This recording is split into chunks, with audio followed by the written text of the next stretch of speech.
So let's move on now to the BMF title bout that went down at 155 pounds between Justin, the highlight Gaethje, and Max Blessed Holloway. And Max Holloway comes away with a devastating victory over Justin Gaethje across 5 rounds, across which Holloway came away looking very impressive, getting the better of Gaethje across the entire 25-minute fight, knocks Justin Gaethje out in the final second of the fight, beginning a sequence with his trademark Max Holloway point at the ground when the 10-second clapper thing claps. He's like, 10 seconds left. Let's throw down in the center, just like a fucking street fight. And oh my God, with about 1 second left on the clock, he catches Justin Gaethje with an incredible short, I believe it was a short right hand, right on the button, man. Gaethje was already hurt, and it really put his lights out. It was a little scary for me, to me. Yeah. Gaethje, he collapsed in a not great way, man. Yeah. Just in a heap, and he was down for more than a few seconds, and I was very obviously very impressed, but I was also like, shit, I hope he's okay. And I was very, very glad to see him, up and okay and talking to Max. And it's like still a great sport. And I think Gaethje would not have wanted to go out any other way. So yeah, man, Mark, what are your thoughts on how this BMF fight played out? I honestly sort of feel like I'm not worthy to talk about this performance from Max Holloway. Like I don't. I feel like no matter what I say, it's not enough for what we just saw from Max. Like it was incredible. It was everything that we watched this sport for. It was a synopsis of his entire career in one fight. It was a legend making moment. It was the maybe main video we're going to see when he gets inducted into the Hall of Fame. I mean, it was everything. And it was in a fight where he is coming up in weight. When it got made, he was an over 2-1 underdog. It did shrink by fight time because I think people saw that price tag and they were like, that's a bit much. But a lot of people were like, he can't fucking beat Justin Gaethje. Like he came up, he fought Poirier, he tried, didn't go his way. He lost all those fights to Volk. He's not the same guy anymore. Look at Justin Gaethje. He's the most dangerous guy in the UFC. He just knocked out Dustin Poirier. Like Max can't hang with Justin. Max can't knock anybody out. Justin knocks everybody out. The difference in the power, yada, yada, yada. He can't hang with him. And I said this last week. That was my initial instinct when this fight got made, was kind of that. And until I really started breaking it down is when I switched my pick to Max, which I feel pretty good about seeing what happened. But even then I thought it would be like, maybe Max could win 4 and 5. And if he could take one of the first 3 rounds, he gets it. It wasn't that. It was a fucking masterclass. This man took Justin Gaethje to school. Justin Gaethje looked terrible. And I get it that he had his nose broken in the first round, which I'm sure played a role in it. But that was at the very end of the first round. And in the first round, Max still looked way better. Like he was ahead all night. He was way faster, which I did expect. You figured the hands and the feet would be a bit faster. But Justin couldn't really find him. He was having a hard time. Obviously, he was ripping the fuck out of his legs, which is just the way Max Holloway is able to take leg kicks as if he's not taking leg kicks. It makes no sense. Like he just ignores them and somehow he's fine. It's like he has this fucking superpower of not feeling his legs, but his legs were getting destroyed. But aside from that, Justin couldn't find him that much with the hands. Of course, he had his little moments here and there. And what was it, round 4? Then Justin finally had a good round. But early in that fight, he had a really hard time tracking Max down. Max was so much quicker with the combos. And not only that, but his power is increased. And I said this last week. I feel like it has been quietly increasing. And I forget what fight before the zombie fight, and then even more in the zombie fight, I was like, man, this dude is landing harder than he normally lands. And I believe it because I think we saw the same thing in this fight. I don't know that he has been consciously working on it, or if it's just a product of his development, and maybe even here adding the weight had something to do with it. But Max is landing harder than he used to land.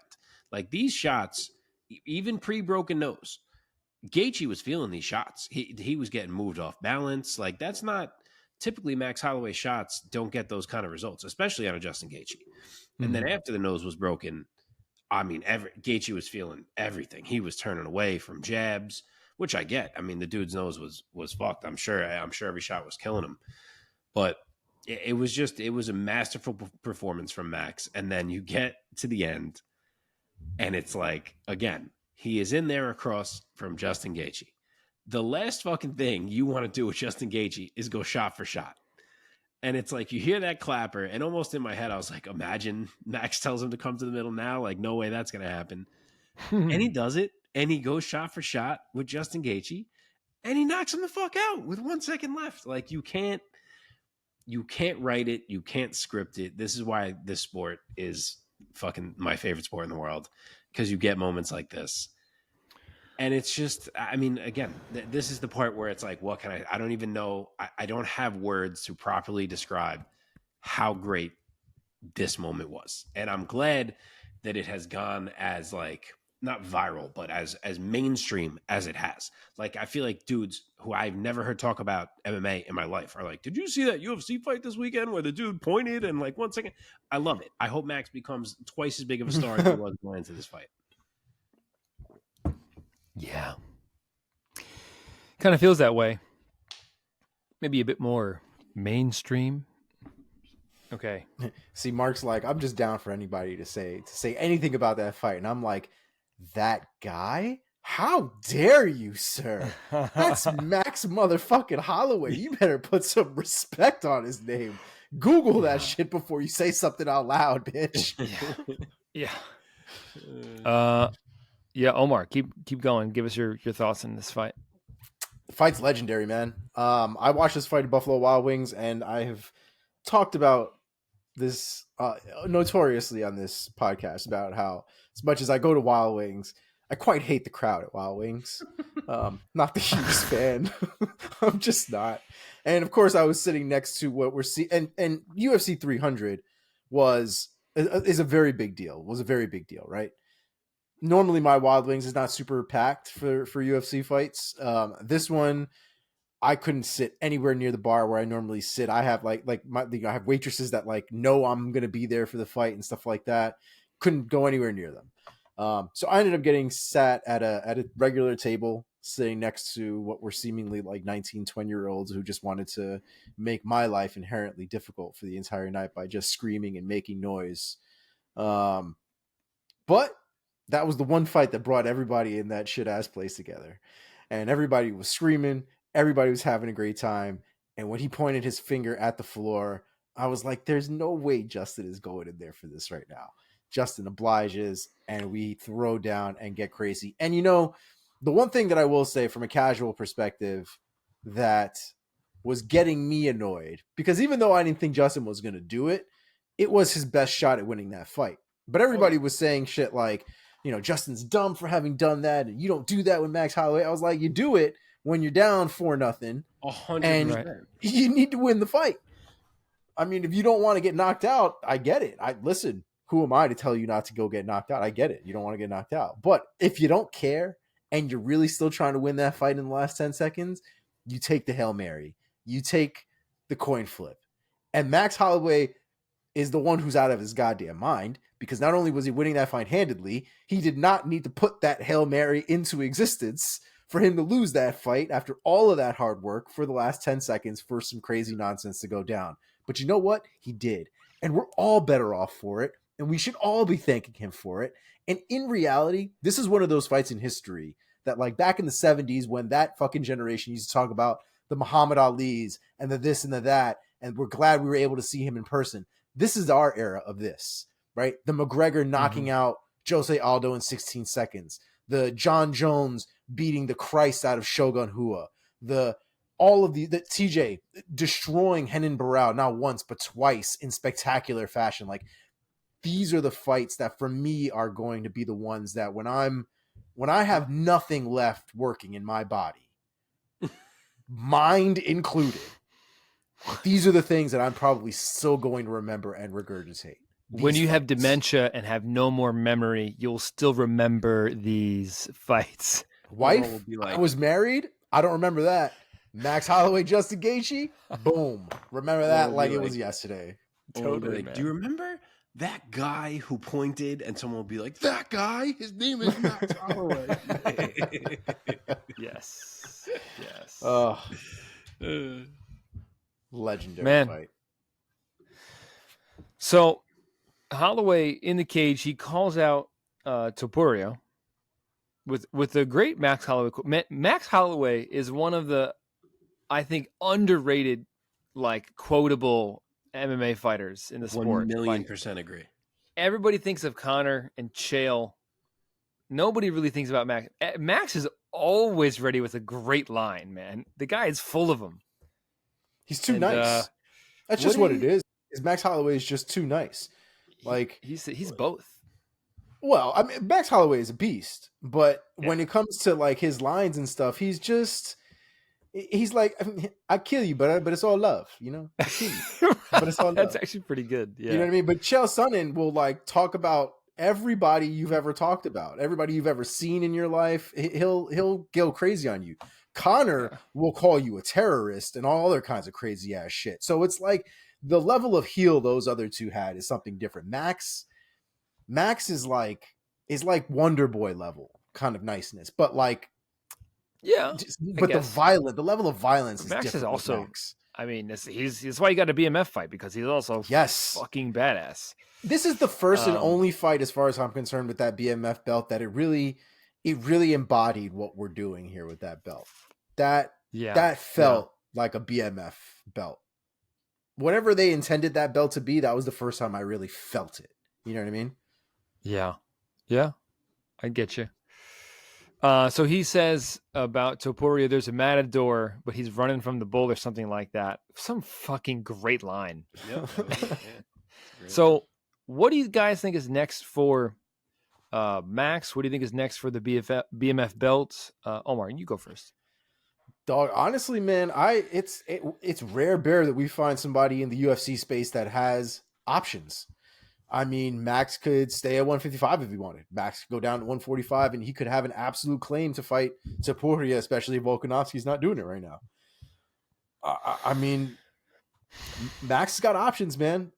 Max could also fight Conor McGregor. I mean, how does that not make sense at this point in their careers? You know, after the whole Chandler thing, you know, it's not like Max is fighting tomorrow. Depending on what happens with Conor and I was going to say it, McChandler. Let me ask you guys this: if how does this work? If you guys know more than me, let's say he somehow, for whatever reason, he gets to fight. I mean, hence this is why I'm bringing this up.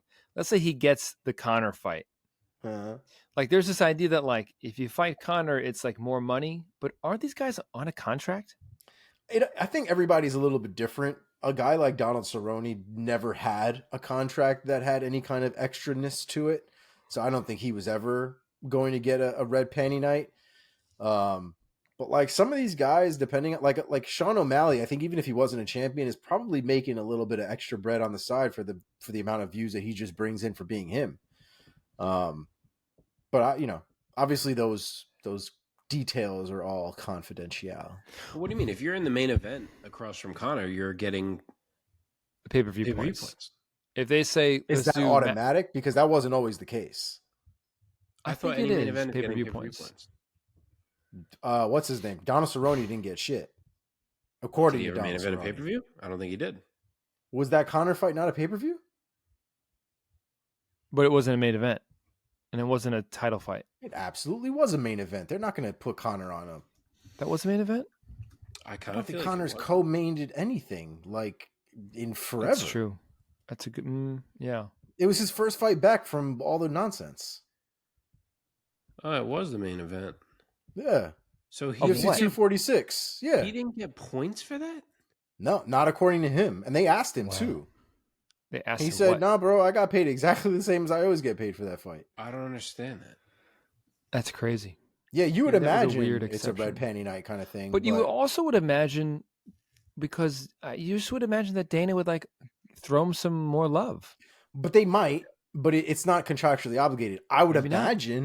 imagine Chandler's contract probably has some sort of something in there where he gets a little bite of something. Probably not as much as if he was a champion, but I imagine Bro, he gets a bite of something.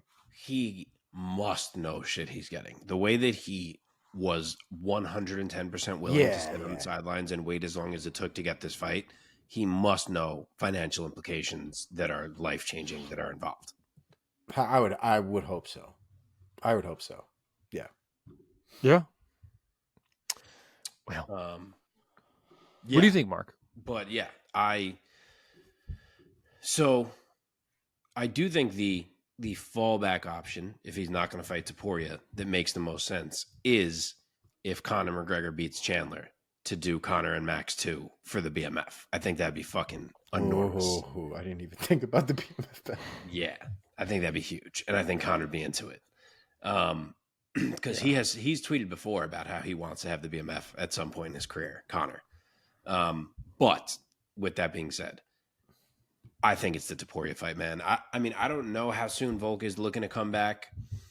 And if it is soon and that is what they're going to make, then obviously fair enough. And that's when I would shift to saying maybe the Conor thing is what happens. But like if Volk is sitting for a little bit and he's not the opponent for Topuria in Spain, there's zero argument anymore. Like I know Topuria was trying to push back originally and be like, I'm not interested in fighting Max. Like that's fucking out the window. Nobody wants to hear that shit now. No one is going to let you get away with that shit. The whole world wants you to fight Max. Dana will make him fight Max. Like that shit is settled. Unless it is Volk. If Volk is ready to go, it will be Topuria and Max. I don't understand that attitude from Topuria, right? Like in my head, if I'm trying to build my resume, if I'm trying to build my legacy, if I'm trying to build my name, which Topuria has done great work. He's done something that obviously nobody in the UFC, I guess, short of Makhachev has done in finishing Alex Volkanovski, right? No one can take that away from him, but like he's still super young in this sport and he hasn't made the significant impact, I think, to last an entire legacy, right? He did one amazing thing that no one can take away from him, but like you still got shit to do. And to dismiss Max Holloway like somehow that's not going to do shit for you seems weird to me. Just very odd. That seems like an amazing fight. I think anybody who's a real fighter would want that fight for themselves, let alone the actual like accolades it will give you on paper and you know, from the outside world looking in and stuff like that. But like just for yourself, I feel like you would want to fight a dude who's basically lost to only the greatest in this sport. It just seems weird. Yeah, I agree. I don't really know what prompted all that. Him saying he wasn't going to fight any of those dudes. He did have a good quote though to Max. I don't know if you guys heard it. No. He said, "You couldn't do in 90 minutes what I did in 9." It meaning finish Volk. Yeah. I don't know where he learned math because Holloway and Volk only fought for 75 minutes. So I don't know what 90 came from. I didn't get the 90 minutes. I thought I was missing something. I was like, I don't think it was. I got what he said. I got what he meant. I think he just thought 90 and 9 sounded good. Yeah, it's a little more poetic. Instead of 75 and 9. Yeah. Let's move on. Let's move on down this awesome, historic card. Wait. And, yeah. Can we talk about Justin? Oh, my bad. My bad. Yeah, Mark, talk about Justin. Where could he go? What did he lose with this fight? Fucking everything, man. Yeah. Everything. The dude was supposed to be fighting for the title. He just knocked out Dustin Poirier, and guess who's fighting for the title? Dustin Poirier. So that is, I mean, definition of losing everything. That the dude you just knocked out got your title shot. That fucking has to be really hard for Justin Gaethje to stomach right now. So that sucks. But he made the choice, and he is living with the results, unfortunately. He definitely had a bad night. I think he might have had a little bit of an off night. Maybe some things he wasn't expecting from Max. I don't know what. He didn't seem quite as dialed in as he has seemed as of late. And I don't know where he's at right now in terms of what he wants to be doing. Because he's made the point couple times in the past few years of like, if he's not going to be the champ, then he's not doing this. And he had that moment where people thought maybe he wasn't going to keep going, and then he did, and he got a couple big wins and looked like he was going to get another title shot. And now he's lost it again. So like I don't know where he is at, but I do think that the way this division is kind of lined up right now, and I'm sure we'll get to some of this even in the next fight we talk about, but it's Islam and Poirier. I think Armin's going to wait. There's some other things going on. I think Gaethje is still in a really prime position where he could probably get the loser of this title fight and actually get a shot at Islam or conclude a trilogy with Poirier.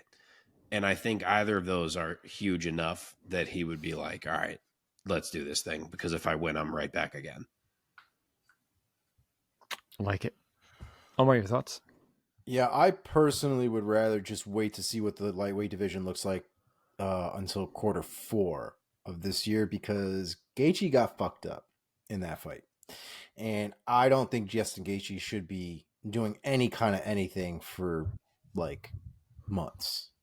Like, I think he really needs to take some time off and like heal up and stuff. And I think the lightweight division is very likely to change. The landscape, I should say, of the lightweight division is very potential there for it to change over the course of the next 6 to 8 months. So I don't want to give him a fight right now. I think Boyd needs to rest. I mean, if he fought the loser of the fight he has in to June, rest, man. I figured it wouldn't be till like October, November. Yeah. Yeah, I think he. I guess if that is if Islam wins, you're probably right. We probably see Islam fight like in November, and then he calls it a year. If it's Armin, it might be different. He might be more active than Islam. Who knows? No, dude, it's if Islam it's versus Poirier. That's what I meant. Yeah. If it's Poirier, it might be more active than Islam. Yeah. No. Yeah. You never know. But to be clear, I was saying Justin to get the loser, not get the winner. Oh, so if Dustin wins, then it would be Islam, and if Islam wins, it would be Dustin. Yeah. Well, but yeah, he's in a tough spot. He's in a tough spot. Yeah, certainly. But you never know, man, with MMA. Like a little bit ago, Dustin Poirier was in a tough spot, and he's fighting for the title. So like, you never fucking know how this stuff shakes out. That's true. Yeah. People pull out of fights all the time, last minute decisions here and there. You know, if people are ready, man, people can get a lot of big opportunities in the UFC, it looks like. Exactly. Yeah.